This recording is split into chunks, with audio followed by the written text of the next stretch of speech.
नहीं कि हमें हमारे स्टडी एरिया को पॉजिटिव, प्रोडक्टिव और इंस्पायरिंग बनाना है। एक ऐसा जोन बनाना है जहां पर जाते ही मोटिवेशन अपने आप आ जाए। देखो, आप इस बात को बिल्कुल भी डिनाई नहीं कर सकते हो कि हमारे आसपास के माहौल का, एनवायरनमेंट का, एटमॉस्फेयर का हमारे मूड पर, हमारी प्रोडक्टिविटी पर, हमारी फोकस और कंसंट्रेशन कैपेसिटी पर और हमारी पढ़ाई पर बहुत ज्यादा असर पड़ता है। ये जो बार बार पढ़ाई के बीच में हमारा कंसंट्रेशन ब्रेक हो जाता है, हम बार बार डिस्ट्रैक्ट हो जाते हैं, लेजीनेस फील होती है, नींद आती रहती है, पढ़ने का मन नहीं करता है, छोटी छोटी बात पे स्ट्रेस हो जाता है। इन सब का एक बहुत बड़ा रीजन होता है कि आप किस माहौल में पढ़ाई कर रहे हो, आपका स्टडी स्पेस, आपका स्टडी एरिया कैसा है। तो आज इस वीडियो में हम यही बात करेंगे कि एक प्रोडक्टिव, पॉजिटिव, मूड लाइटनिंग और लेस डिस्ट्रैक्शन वाला स्टडी स्पेस कैसा होना चाहिए, वो भी बिना पैसा खर्च किए। So hi, hello everyone, this is Hima Jain, welcome and welcome back. तो सबसे पहला काम हमें ये करना है कि हमें एक ऐसा स्पेस ढूंढना है जो सिर्फ और सिर्फ हमारी पढ़ाई के लिए डेडिकेटेड हो। अपने घर का कोई भी एक ऐसा एरिया ढूंढो जहां पर सिर्फ और सिर्फ आपकी पढ़ाई का काम होगा, उसके अलावा कोई और काम नहीं होगा। अगर आपके पास अपना पर्सनल रूम है तो बहुत अच्छी बात है, और नहीं है तो भी कोई बात नहीं। 80% इंडियन बच्चों के पास नहीं होता है, मेरे पास भी नहीं था।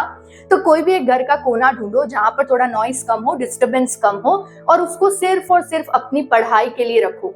वहां पर पढ़ाई के अलावा कोई और काम नहीं होना चाहिए। एक ऐसा डेडिकेटेड स्पेस होना चाहिए जहां पर एंटर होते ही आपका दिमाग ऑटोमेटिकली ही स्टडी मोड में आ जाए।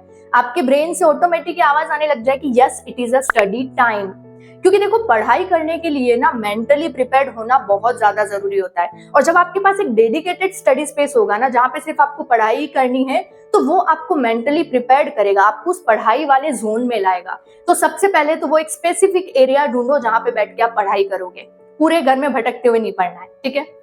अब एक डेडिकेटेड स्टडी स्पेस ढूंढने के बाद हमें ये इंश्योर करना है कि वहां पर लाइटिंग प्रॉपर हो और वेंटिलेशन, एयरेशन प्रॉपर हो। I tell you the scientific reason behind this कि अगर लाइट डिम होगी तो आपकी आंखों पर स्ट्रेस आएगा, आपकी आंखें दर्द करने लगेंगी, जलने लगेंगी, और बहुत जल्दी आपको नींद आने लगेगी, सुस्ती आएगी। और अगर वेंटिलेशन प्रॉपर नहीं होगा, एयरेशन प्रॉपर नहीं होगा, तो उस एनवायरनमेंट में ऑक्सीजन की कमी हो जाएगी, जिससे आपकी बॉडी को प्रॉपर ऑक्सीजन नहीं मिलेगी और ब्रेन तक ऑक्सीजन सप्लाई नहीं होगी, जिससे अगेन वो डिजीनेस, स्लीपीनेस, लेजीनेस, ये सारी चीजें होने लगेंगी और बहुत जल्दी आपका फोकस ब्रेक हो जाएगा। इसीलिए स्पेस ढूंढने के बाद हमें ये देखना है कि भाई लाइट बराबर है, वेंटिलेशन प्रॉपर है, प्रॉपर हवा, फ्रेश एयर आ रही है या नहीं। अगर यू कैन अफोर्ड तो परचेज अ टेबल लैम्प, और अगर नहीं अफोर्ड कर सकती हो तो कोई जुगाड़ करो। We Indians are very good at doing jugaads. तो कोई भी जुगाड़ करके अपना वेंटिलेशन का और लाइट का अरेंजमेंट करो, ठीक है। तीसरी चीज जो आपको ध्यान में रखनी है कि आपका जितना भी स्टडी मटेरियल होगा, आपकी बुक्स, आपकी नोटबुक्स, आपकी स्टेशनरीज, वो सारी चीजें आपके स्टडी स्पेस के कवरेज में ही होनी चाहिए, आपके आसपास ही होनी चाहिए। ऐसा नहीं कि हम पढ़ने बैठ गए, फिर याद आ रहा है कि अरे नोट्स तो ऊपर वाले रूम में, हम ऊपर जा रहे हैं, नीचे आ रहे हैं, फिर बीच में किचन में जा रहे हैं, वॉशरूम जा रहे हैं, और 15-20 मिनट बाद फिर पढ़ने बैठ रहे हैं। हो गया ना टाइम पास। इसीलिए पढ़ने बैठने से पहले ये मेक श्योर करो कि आप जो सब्जेक्ट पढ़ रहे हो उससे रिलेटेड सारा स्टडी मटेरियल आपके आसपास ही होना चाहिए, उस स्टडी स्पेस में ही होना चाहिए। अब नेक्स्ट चीज जो आपको ध्यान में रखनी है कि आपका जो स्टडी एरिया होगा ना, आपको उसमें कोई भी ऐसा ऑब्जेक्ट या ऐसी चीज नहीं रखनी है जो आपको डिस्ट्रैक्ट करे। जैसे कोई भी गिफ्ट आइटम हो गया जिसको देखकर आपको किसी की याद आ रही है, या कोई ऐसी बुक जिसको देखकर आपके दिमाग में कोई अलग खिचड़ी पक रही है, कोई अलग स्टोरी चलने लग रही है, कोई आपका पेट हो गया, कोई वीडियो गेम हो गया, या कुछ भी ऐसी चीज जो आपको पढ़ाई से भटका सकती है, आपको ख्यालों में खोने पर मजबूर कर सकती है, ऐसी कोई भी चीज आपके स्टडी एरिया में नहीं होनी चाहिए। बहुत सारे लोगों की आदत होती है, स्पेशली गर्ल्स की, कि वो छोटे से छोटे गिफ्ट आइटम, चाहे वो ग्रीटिंग कार्ड हो, चाहे चॉकलेट का रैपर भी क्यों ना हो, उसको संभाल के रखती हैं। और मोस्ट ऑफ द टाइम वो चीजें हमारी पढ़ाई के मटेरियल के आसपास ही होती हैं। तो आपको रखना है, संभाल के रखो, कोई बात नहीं, लेकिन वो आपके स्टडी एरिया में नहीं होना चाहिए। ऐसा नहीं हो कि हम उसे देखकर अलग ही किसी की यादों में, ख्यालों में खो रहे हैं, पढ़ाई तो कहीं रह गई। इसीलिए आपके स्टडी एरिया में सिर्फ और सिर्फ पढ़ाई से रिलेटेड चीजें होनी चाहिए। अब नेक्स्ट बात जो आपको ध्यान में रखनी है कि हमें हमारे स्टडी एरिया को पॉजिटिव, प्रोडक्टिव और इंस्पायरिंग बनाना है। एक ऐसा जोन बनाना है जहां पर जाते ही मोटिवेशन अपने आप आ जाए। अब वो करोगे कैसे? तो उसके लिए सबसे पहला काम जो आपको करना है, एक बड़ा सा पेपर लो या A4 साइज शीट लो, और उस पर बड़े बड़े लेटर्स में लिखो अपना गोल, कि आप ये पढ़ाई क्यों कर रहे हो, व्हाट इज योर गोल, कितना % बनाना है, कौन सा एग्जाम क्लियर करना है, कितनी रैंक लानी है, जो भी आपका गोल है वो उस पेपर पर लिखो और सामने वॉल पर लगा दो। इसके बाद जो अच्छे इंस्पिरेशनल कोट्स होते हैं, जिनको देख के हमें मोटिवेशन मिलता है, वो सारी चीजें एक पेपर पर लिखो और उन्हें वॉल पर अलग अलग लोकेशन पर लगा लो।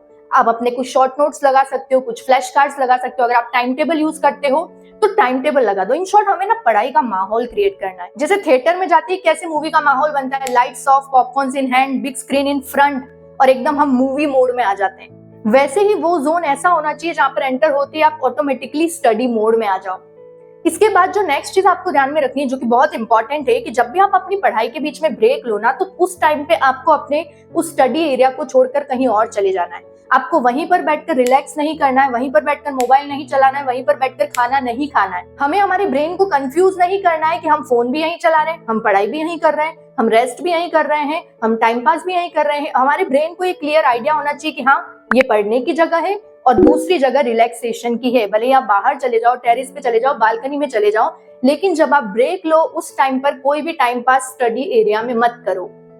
इसीलिए मैं बोल रही हूँ कि वो एक डेडिकेटेड स्टडी स्पेस होना चाहिए। प्लस जब आप ब्रेक में भी वहीं बैठे रहोगे ना, तो आप एक्चुअल में रिलैक्स भी नहीं हो पाओगे, क्योंकि वो पढ़ाई के माहौल में ही आप बैठे हो। इसीलिए हमेशा रिलैक्सेशन के लिए उस एरिया को छोड़कर कहीं और जाओ जहाँ पे आपका मूड भी लाइट हो सके, वो स्ट्रेस गायब हो जाए पढ़ाई वाला, और फिर वापस आकर पढ़ने बैठो। हमारे स्टडी एरिया में हमेशा एक टाइमर या टेबल क्लॉक होनी चाहिए। हमें फोन देखने के लिए बार बार मोबाइल नहीं लेना है, बिकॉज वी नो कि एक बार मोबाइल हाथ में आ गया तो हमारा सेल्फ कंट्रोल तो कितना ही है, हम गायब हो जाएंगे पढ़ाई से। इसीलिए टाइम देखने के लिए हमें क्लॉक का ही यूज करना है। वाटर बॉटल साथ में लेकर बैठो, एक छोटा कोई नाश्ते का बॉक्स भी लेकर बैठो, ताकि छोटी मोटी भूख प्यास के लिए हमें उठकर बार बार नहीं जाना पड़े। एंड अनदर इम्पॉर्टेंट थिंग, कि जब आपके दिन भर की पढ़ाई हो जाए ना, तो उस एरिया को वापस ऑर्गेनाइज करो, क्लीन करो और फिर वहां से उठो, ताकि जब आप नेक्स्ट डे आओ ना, तो आपको पूरा सेटअप रेडी मिले। क्योंकि अगर अगले दिन आकर आपको पहले सफाई करनी पड़ी और फिर पढ़ने बैठना पड़ा ना, तो सफाई करते करते ही इतना आलस आ जाएगा ना कि वो पढ़ाई वाला मूड ही खत्म हो जाएगा। इसीलिए हमेशा अपने स्पेस को ऑर्गेनाइज करके ही उठो, नेक्स्ट डे के लिए रेडी रख के उठो। तो इस तरह से आप अपने स्टडी स्पेस को एक प्रोडक्टिव, पॉजिटिव और मूड लाइटनिंग स्पेस बना सकते हो, जहां पर इंस्पिरेशन भी हो, स्टडी का माहौल भी हो। स्टडी स्पेस का एस्थेटिक होना ही जरूरी नहीं होता, बस हमारे पास एक स्पेस होना चाहिए। और एक बोनस टिप मैं आपको देना चाहूंगी कि अगर आप एक जगह पर बैठकर बोर हो रहे हो, आपका मोटिवेशन ड्रॉप हो रहा है ना, तो आप वहां से उठकर लोकेशन चेंज कर सकते हो, कहीं और जाकर थोड़ी देर पढ़ाई कर सकते हो। ऐसा कोई कंपलसरी नहीं है कि हमने स्टडी स्पेस बनाया है तो वहीं बैठ के पढ़ेंगे।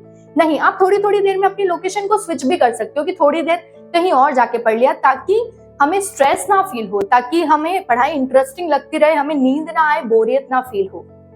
तो बस आज के लिए इतना ही। होप ये वीडियो आपकी मदद करेगा। Thank you for watching. मिलते हैं नेक्स्ट वीडियो में। Bye bye.